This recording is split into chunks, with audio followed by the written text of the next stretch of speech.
जय श्री कृष्ण। भगवान कृष्ण गीता के द्वारा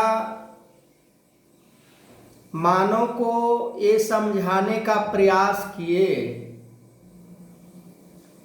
कि इंसान जिस योनि में आया है उस योनि को सफल बनाए, क्योंकि मानव योनि में ही परमात्मा को प्राप्त किया जा सकता है।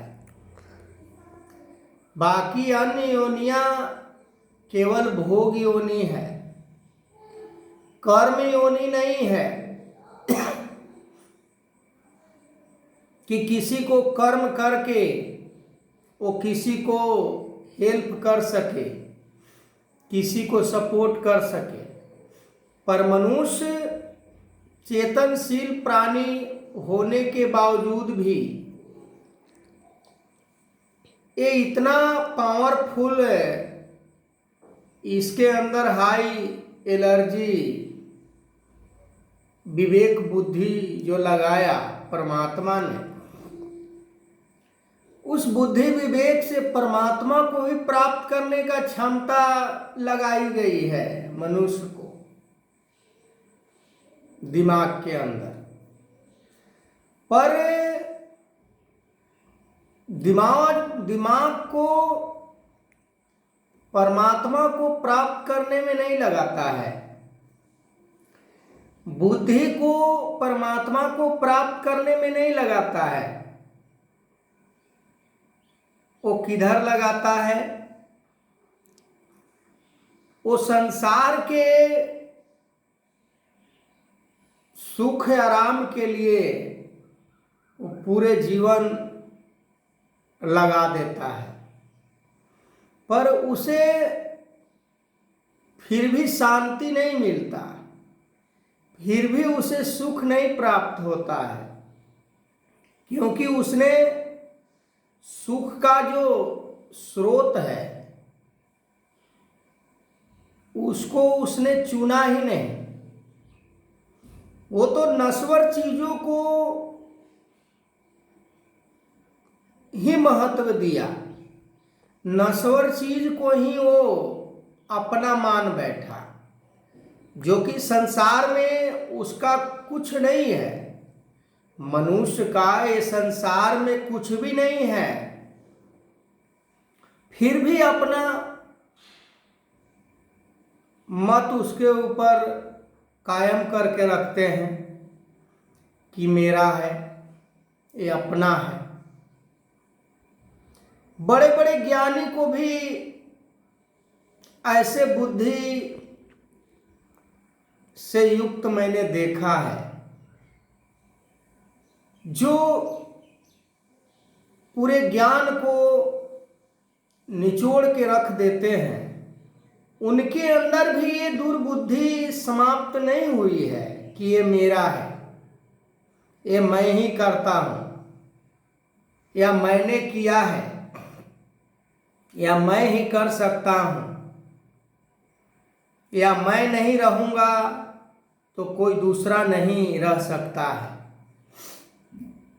ये मेरा प्रॉपर्टी है, ये मेरा धन है, ये मेरा जायदाद है, मेरा मकान है। पर जो कर्मयोगी पुरुष होते हैं वो ये सभी विषयों में नहीं फंसते हैं, क्योंकि वो सब कुछ परमात्मा को मान लेते हैं।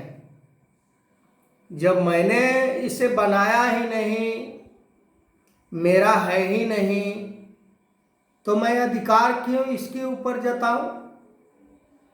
ऐसा उनके अंदर भाव बन जाता है, विचार बन जाता है, और इस संसार से वो जीत जाते हैं।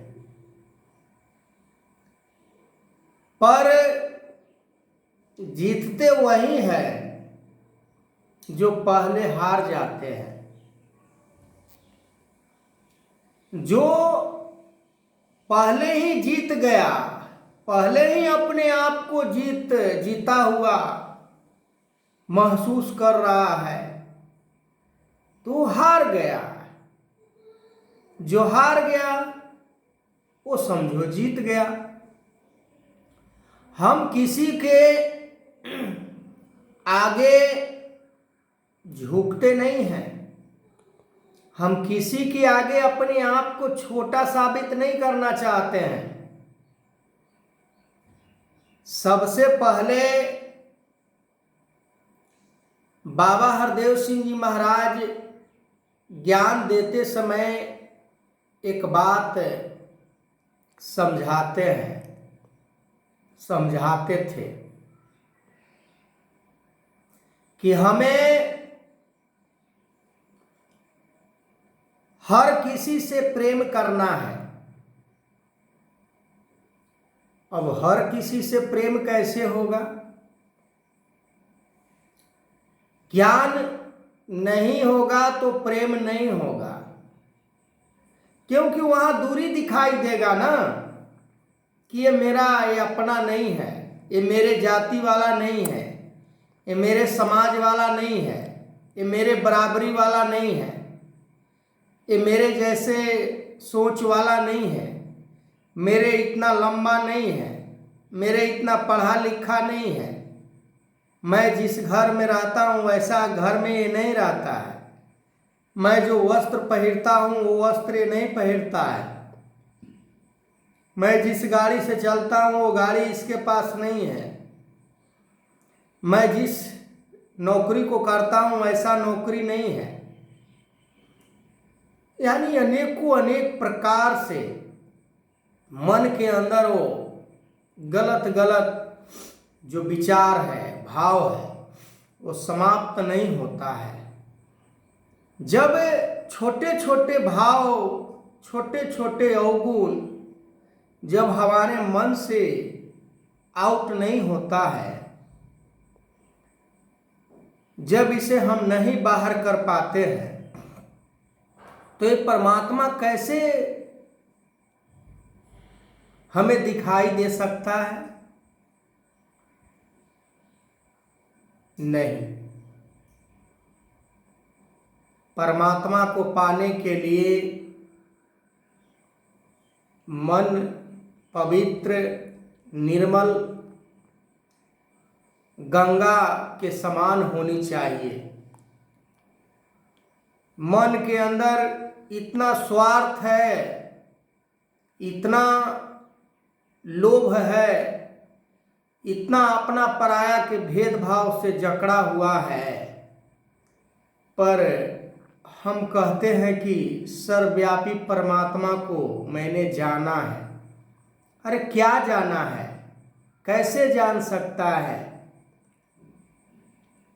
कोई व्यक्ति, किसी को यदि बुखार लगा है,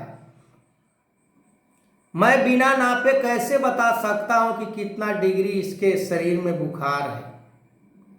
तो भक्ति को भी, ज्ञान को भी, कर्म को भी ज्ञान रूपी थर्मामीटर से नापा तौला जा सकता है। कितना % ज्ञान के ऊपर जीवन को चलाया जा रहा है।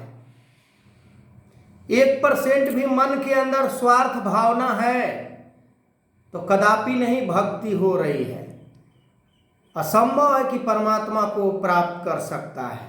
वो तो परमात्मा को देखा ही नहीं। पहली बात, वो परमात्मा को देखा ही नहीं, तभी तो वो गलती पर गलती करते चला जाता है। किसी से बैर करते चला जाता है, किसी से घृणा करते चला जाता है, किसी को निंदा करते चला जाता है, किसी को नीचा दिखाते चला जाता है। अनेकों प्रकार से, जैसे कि मैंने पीछे जो बात कही, वैसे वैसे बात हजारों प्रकार से, लाखों तरीका से मन के अंदर हमारा समाया होता है। मेरे जैसा नहीं है, मैं उसके साथ कैसे बैठ सकता हूँ? मेरे इतना रुतबा वाला नहीं है, मैं उससे कैसे बात कर सकता हूँ? पर परमात्मा ने ऐसा कभी किसी के साथ किया नहीं। सभी को ये संसार के चीज प्राप्त हो रहे हैं जो कि परमात्मा के बनाया हुआ है। यही बात भगवान कृष्ण अर्जुन को मन से बाहर करने का प्रयास बार बार कर रहे हैं। मन में लेश मात्र भी कोई प्रकार के भ्रम भूलेखा मत रहने दो अर्जुन। तो आगे मैं इस वीडियो को कंटिन्यू करूंगा। तब तक के लिए जय श्री कृष्ण,